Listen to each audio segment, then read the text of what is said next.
Hello, good morning, everyone. It is Friday, March the 13th, and welcome to 7 Investing Live. This is our live stream show we host every Monday, Wednesday, and Friday at 10 a.m.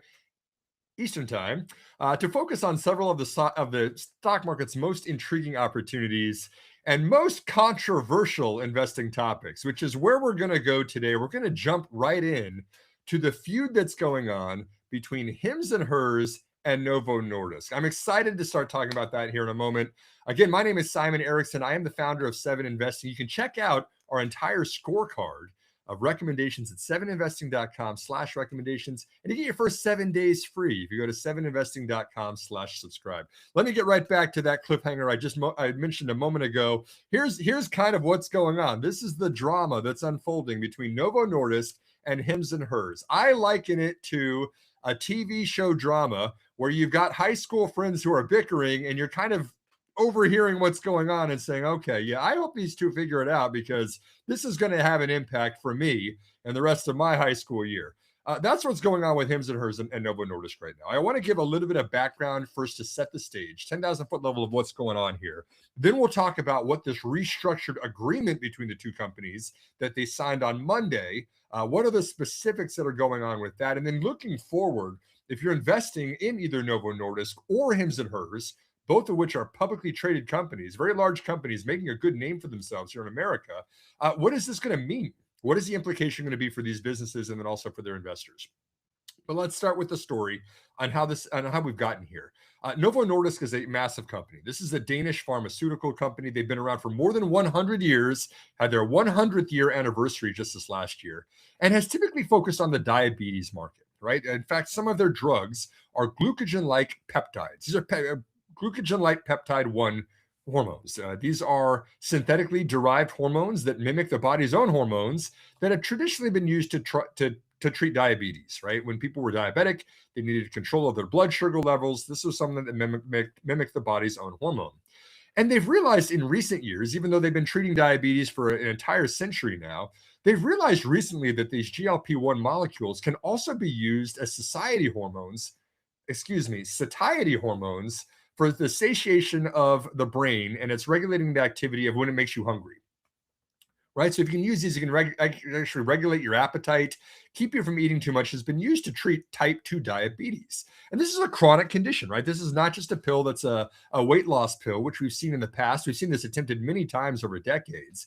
But Novo did some really in-depth scientific studies. They got the FDA approval, and then they launched a product, Wegovy, which was an injection you could take for weight loss, right? This was an injection, and all of a sudden, it caught on incredibly well within the United States. Wegovy immediately the demand in the US began to outpace the supply.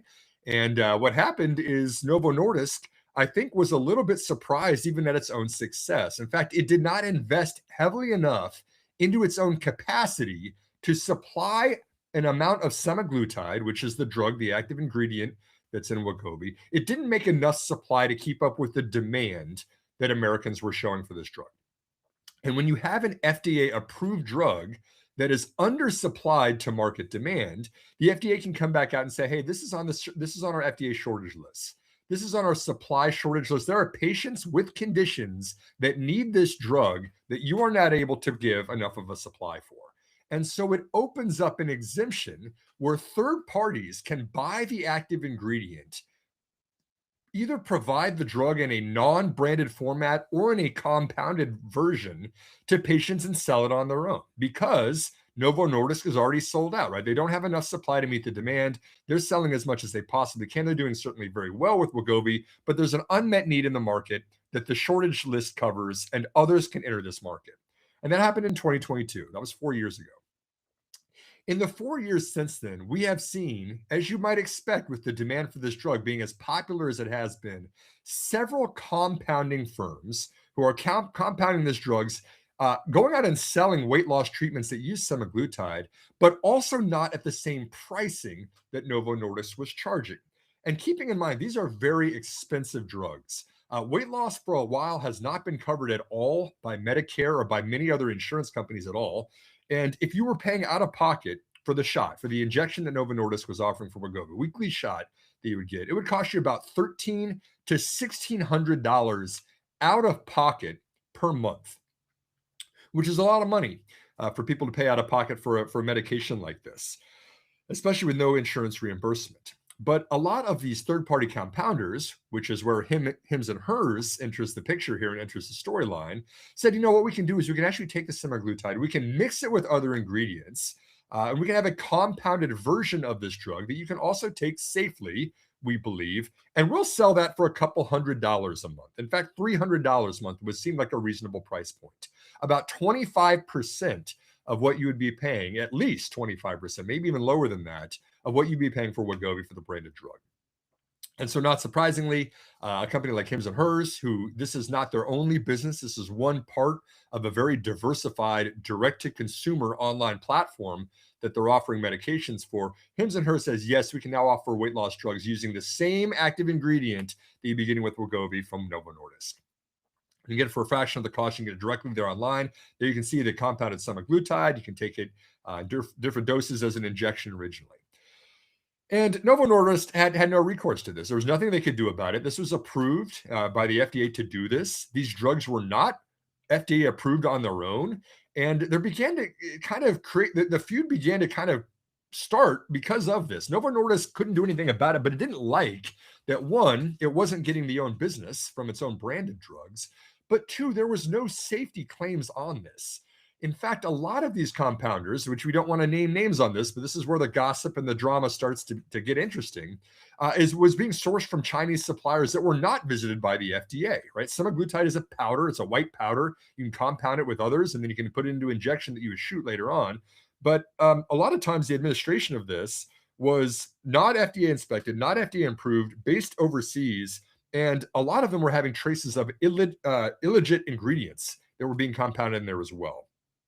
And Novo Nordisk said, hey, yellow flag, red flag, this is a safety risk for patients. One, we want to make sure you're using exactly the way that we have this FDA-approved drug for the efficacy. But then also, you know, we're not going to make a comment or we're not going to support anyone who's putting ingredients in there that have not been FDA-approved or have not been at least FDA inspected, especially if they're coming overseas. And so this has become a really big drama. This has been a really big fight, you know, a big feud that's going on with Novo Nordisk and other compounders, especially Hims and Hers. And the plot thickens in February of 2025, 3 years after the supply shortage goes out in the first place, when the FDA comes back and says, okay, we are actually taking semaglutide off of the shortage list again. We are confident enough in Novo Nordisk's capacity improvements that they've made, which even included acquisitions for capacity in that time frame, that we now think that Novo Nordisk has enough supply to meet the demand of the market in America. So we're taking it off the shortage list. And it's up to you, Novo Nordisk, to figure out how do you want to handle all the other companies that have now been manufacturing products that have your active ingredients in there. And for a while, Novo Nordisk actually didn't do anything about this. It's been more than 1 year now. It's been 1 year and 1 month since the supply shortage has been lifted. And the FDA says, you know, this is your patent protected molecule. You can enforce it how you want to. And Novo Nordisk for a little while actually didn't take any action against Hims and Hers. There was no patent infringement. Patients were being supplied by Hims and Hers. They didn't want to go out there and anger patients who were getting the drug, but there was still kind of like this, hey, you've got to do it under our terms. You know, we really want you to be charging the pricing we want. We want to make sure that you're using, you know, FDA approved suppliers for semaglutide and all these other things. And the plot really thickened here in January of this year, 2026 now. As if the plot and the gossip couldn't get any juicier.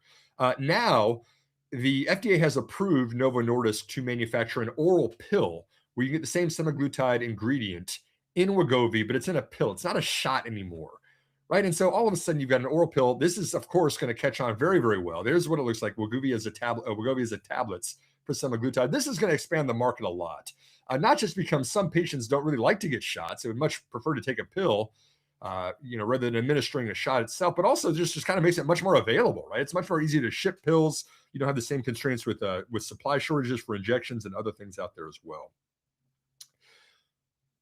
1 month after Novo Nordisk releases its own Wegovy pill, Hims and Hers is back out there with its own off-branded semaglutide oral tablet. There it is, Hims and Hers. Again, the same thing. Other ingredients in there. The active ingredient is still semaglutide, but again, a lower cost pill that's an oral pill that, again, is piggybacking right there off of the patent and the FDA approval that semaglutide has that belongs to Novo Nordisk.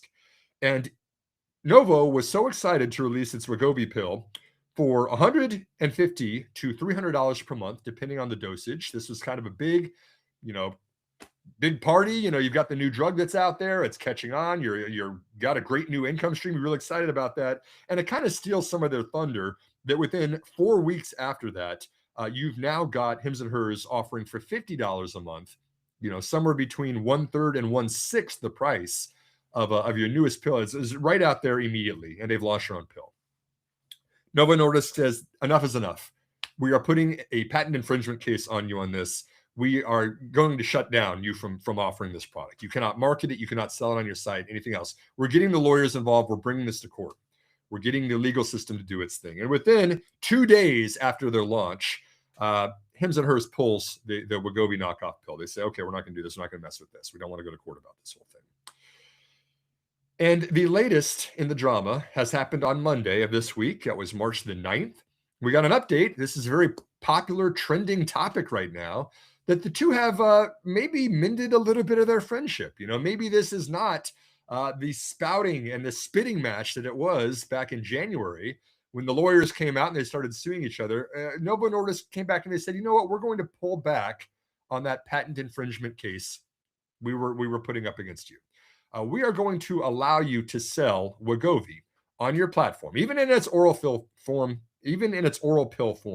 but you cannot sell any compounded versions of the drug, and you must offer it at the same self-pay patient pricing that we are offering through other distribution agreements.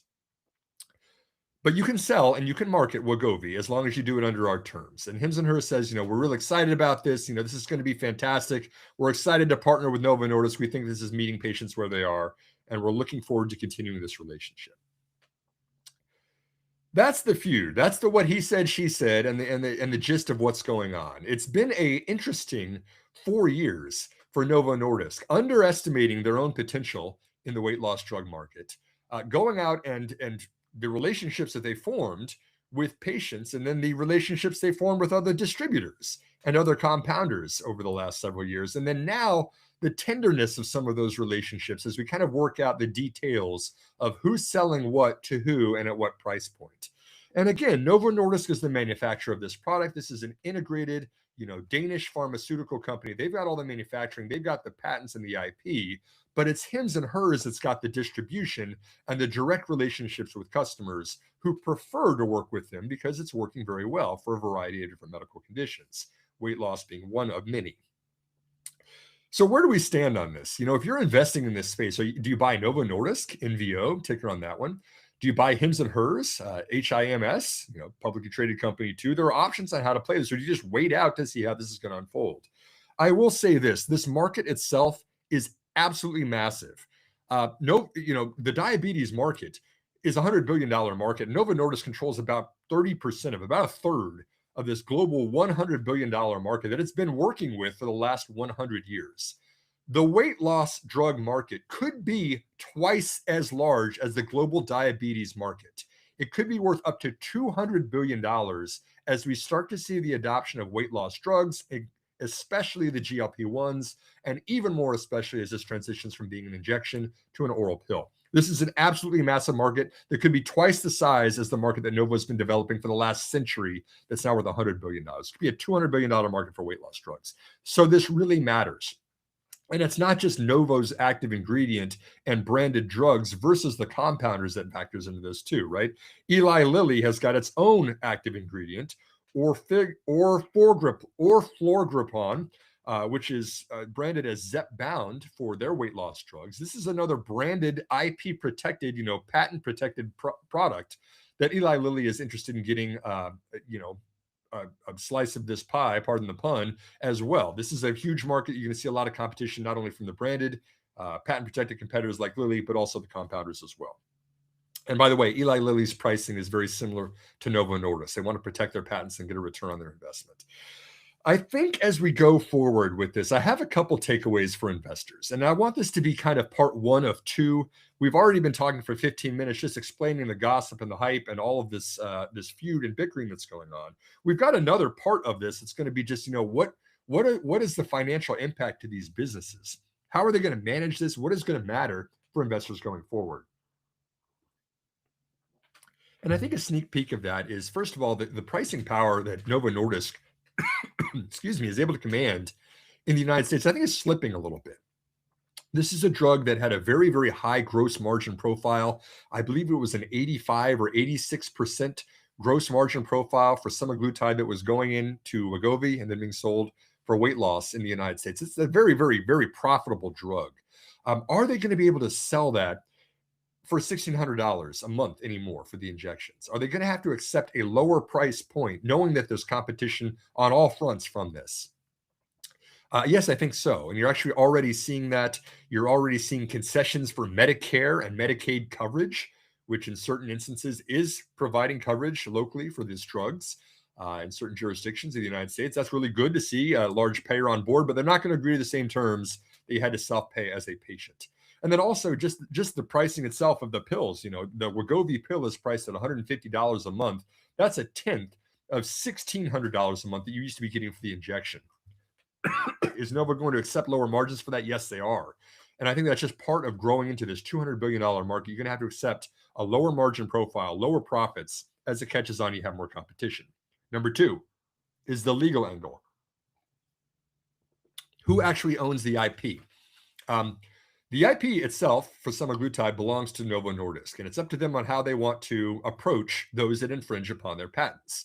There's been a little bit of a gray area in recent years. That gray area has turned into more of a fine line on what is patent infringement now here today. And you've seen for the first time in 4 years, Novo flex its legal and IP muscle and go out there and have a case against Hims and Hers. Is that going to continue? I think so. You've got a new CEO at Novo Nordisk. Mike Dowstar is the new CEO of the company, just came in last year, probably because he's an operations specialist and he's grown on several continents, the distribution frameworks that Novo Nordisk has in place. I think, based on everything I know about Mike so far, he is going to stick to his guns on the patents. And he's going to take a harder line than they did in the past because this is their IP and they've got to protect their IP if they want to protect their profits growing forward. We know there's a lot of scripts. We know this is a massive market. You can play in a variety of different ways. I think Novo Nordisk is going to crack down a little bit more on patents going forward. This might not be the last patent case that we see them fighting out there against other competitors. How is this administered?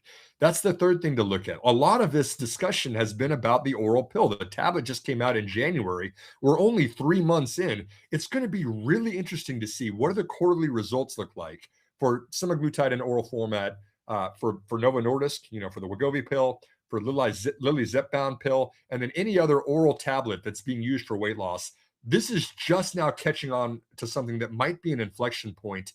That might be enough to just juice revenues here in the short term of 2026, that we're actually start forgetting about some of these cases. Some of these patent cases might fall into the background within a year or two, and because just the market's growing so quickly and you need to focus on making sure you're supplying a red hot market.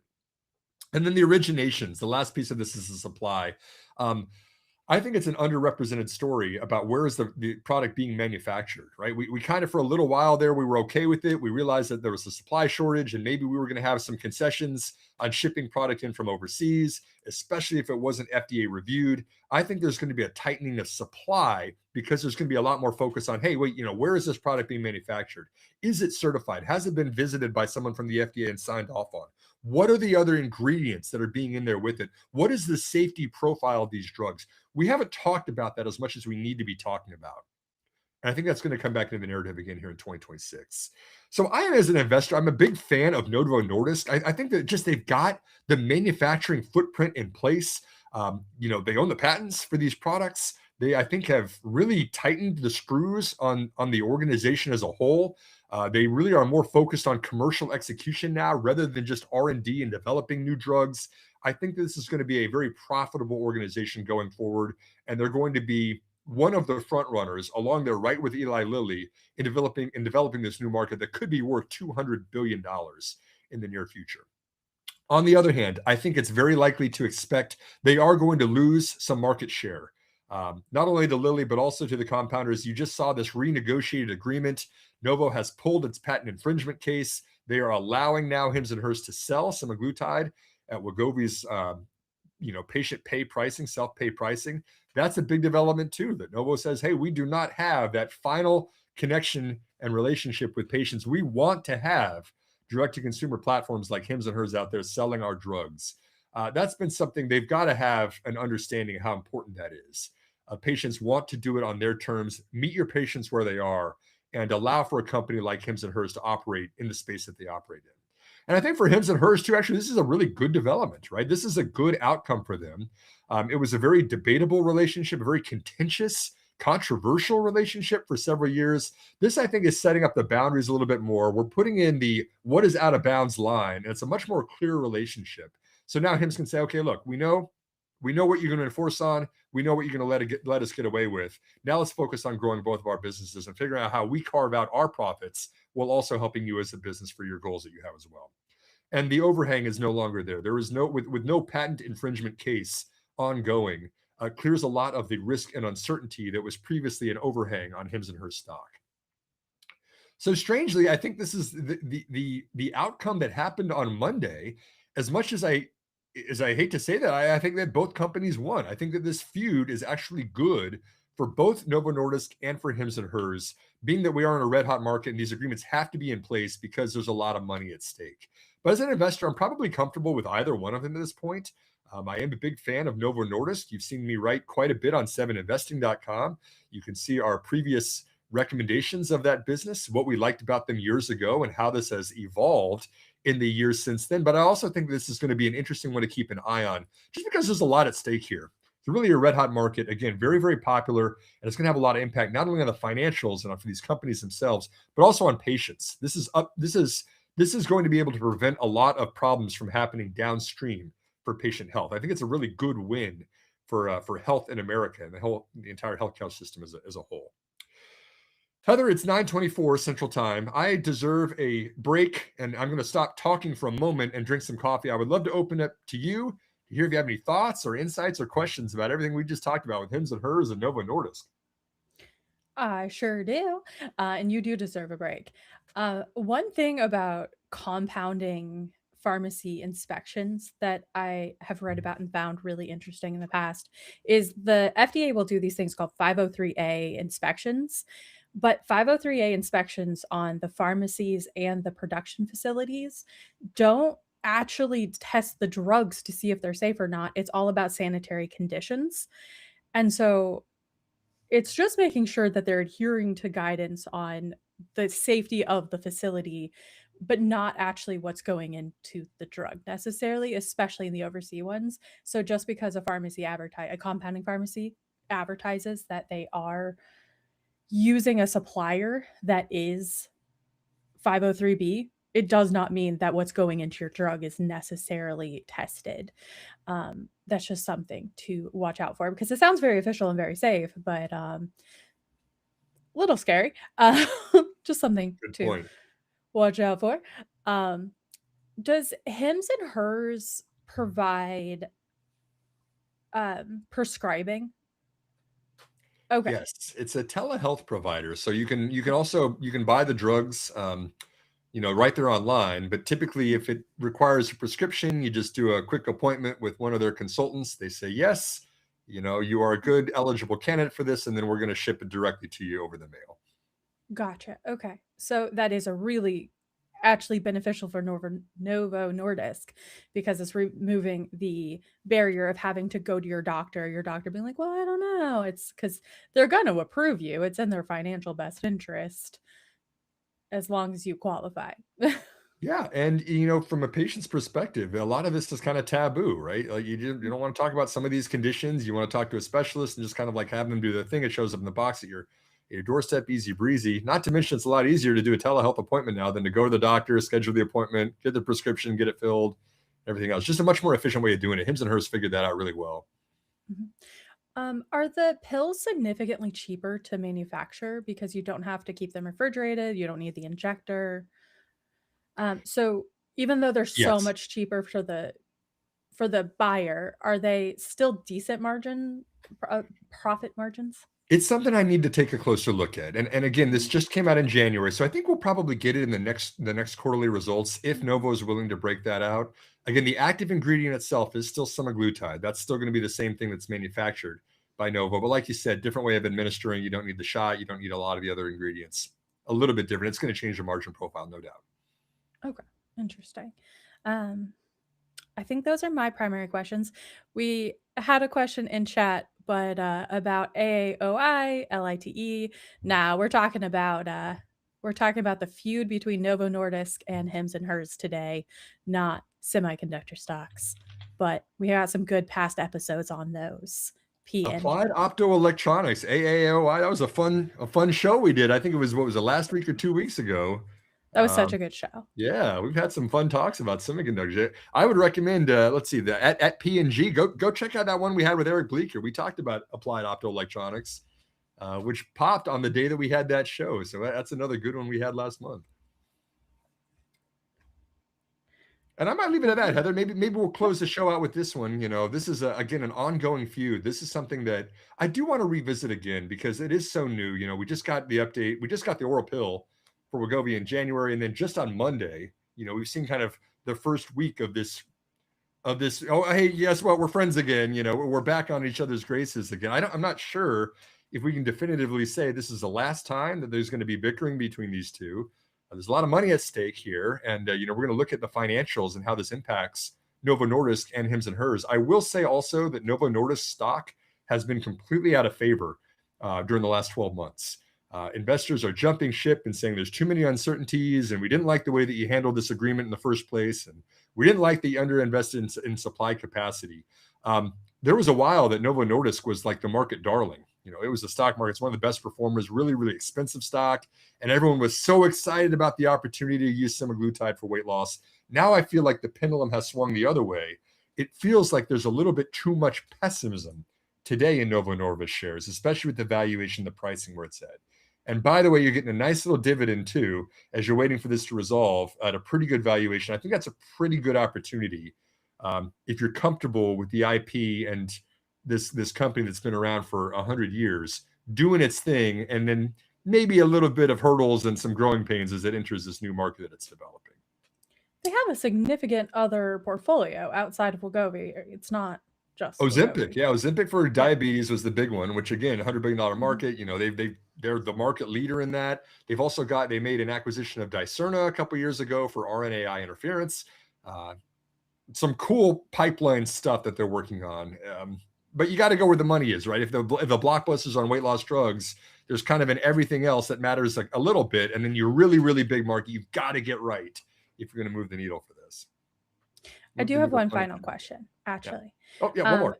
The moving the drug into pill form is in no way part of their patent, right? Like Lilly can move Zepbound. I'm sure there's other ones I can't think of right now. Into pill form without causing any problems, right? Must be FDA approved. You can't just Well, say yeah, I've got but something that's approved. Novo Yeah, Nordisk doesn't own that. They don't. I mean, that's not patentable, right? that's correct. Anybody can Yeah. put their drug into a pill that gets approved by the FDA if it's their Okay. IP. Yeah. Mhm. Cool. That's what I just wanted to clarify and make sure that putting the drug glutide into a pill was not something. Yeah, and it's interesting. I mean, Eli Lilly is a direct comp for Novo Nordisk, right? These are two large pharmaceutical companies, branded drugs, going through the patent process and the FDA approval. And you've seen a lot less pessimism with Eli Lilly because of the execution stuff, right? It's Novo, mea culpa. We messed up. We didn't invest in capacity. Eli Lilly jumped at the opportunity, and the stock is not half glass half empty like it is with Novo right now. So I think the question is, can Novo fix the issues they have and normalize the valuation multiples the market is going to award them if they improve their execution? There's still, anytime there's an if, the market's not going to jump in front of the if. It's going to want to see it first, and then you're going to see the momentum go back into the stock. For me, I think so. I think that you've got the right guy at the helm here. I think Mike is doing the right things. Mike Dowstar is doing the right things and really whipping Novo Nordisk back into shape when it's needed to do this for probably about a decade now. I also think that Eli Lilly, being based in the US, has some insight into the US healthcare system that Novo Nordisk has been missing, but they have been hiring a lot of US based employees recently. So I wonder if they're trying to fix that, because Eli Lilly got Zepbound approved for sleep apnea, Which was very interesting because it actually doesn't do anything for sleep apnea, but they just know if people lose weight, there's a significant portion of people who do improve with their sleep apnea. So the FDA did approve it. But Novo Nordisk said that at the time that happened, I don't know if they've switched in the last 9 months since this has happened, that actually it's been over a year, that they had no interest in approving Wegovy for alternate indications, which is really frustrating to a lot of Americans because it's just expensive. And if your insurance won't pay for it, it's just out of reach. And so Eli Lilly's saying, like, okay, if we can get this approved for something insurance will pay for, more Americans can take it and we can make more money. With Novo Nordisk saying, like, no, just pay for it out of pocket. That's just not seeing how the healthcare system in the US, as broken as it is, works. It's a really good point. And I think that's actually the part two conversation. Let's schedule this for sometime in March where we talk about the business school case study of why did Novo miss this so badly, right? This is a company that's got a lot of really good things about a lot of good positive attributes. It's very research heavy. Like Novo as a company does solid research and develops really good drugs. One thing they haven't done so good is distribution, right? Why is it that Hims and Hers, why didn't Novo just do that? Why didn't Novo Nordisk have their own platform? Like, hey, you can easily get the drug, make an appointment online, we'll ship it to you. So Hims and Hers took advantage of the opportunity to say, hey, this is hard for patients to even get this stuff right now. Let's make it as easy and as cheap as possible. I mean, I think Novo is starting to realize they got to do a better job on the downstream of the drug development that they're doing a good job with right now. And they got to start having a better relationship with patients and insurers too, and things like this. It's hard. It's hard to do everything. And I think that they've not done as good of a job on that part of their business. Well, this partnership could be a really interesting move then going forward. And they need them. They need them. No doubt about it. Yeah. Okay, great. So I mean, this was kind of a fun one. I think we're gonna call it that. We're here at the about 9:30. So we'll continue this gossip and feud that's ongoing between BFFs, Novo Nordisk, and Hims and Hers. I hope that it gets resolved. I wish the best for them. I hope they go to prom together. Whatever they end up doing with this, it's going to be a good outcome, I think, for both companies. It does seem though like things are heading in the right direction after a little bit of a spat there in January and February. I think we're back on the right track here in March. So it's going to be interesting to see what happens next with Novo Nordisk and Hims and Hers. And again, like I mentioned just a moment ago, I think we're going to do a part two on this one and maybe even get some guest perspectives on this too from both sides of the coin later in March or maybe in early April. So that's still to come. In the meantime, today's Friday the 13th. I hope you have a wonderful weekend. We'll be back again on Monday. In the meantime, I wish you love. I wish you happiness and be kind to one another. We'll see you again on Monday.